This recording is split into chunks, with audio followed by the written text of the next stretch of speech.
You probably walk by a bunch of Muslims every day and you don't even know they're Muslim. Now, how scary is that?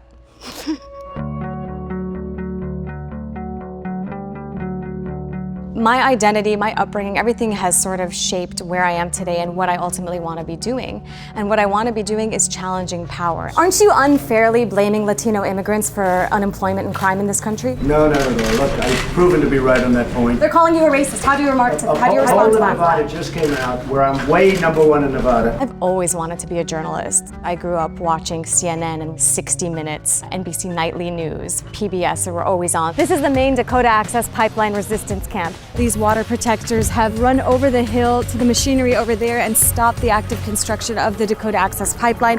From a very young age, I grew up with sort of this like cloak of insecurity. You know, it wasn't easy to be proud and be Muslim.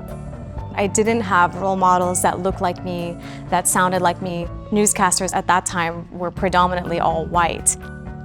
It wasn't just the news. It was like, you know, as a child in elementary school watching Aladdin. How come the villains are the ones that sound like my parents? I had to slit a few throats, but I got it. Only the bad guys have Arabic accents. Do you know what the penalty is for stealing? And I would just see how demonized Muslims were, how demonized Arabs were.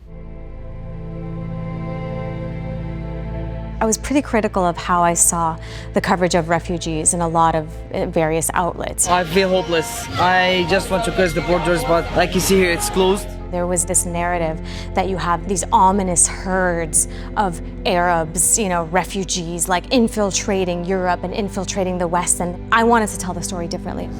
We are engineers, we are doctors, we are lawyers, we are scientists. These refugees are fleeing war. They're not here to steal your jobs. They're not here to bring terrorism to your country. That was an assignment where I would go home every night and cry. There's just like too many stories to tell, and every little soundbite that we would cut out, I would feel gutted. Sorry, I don't want to get emotional on camera. I'm just back to being like objective and whatever.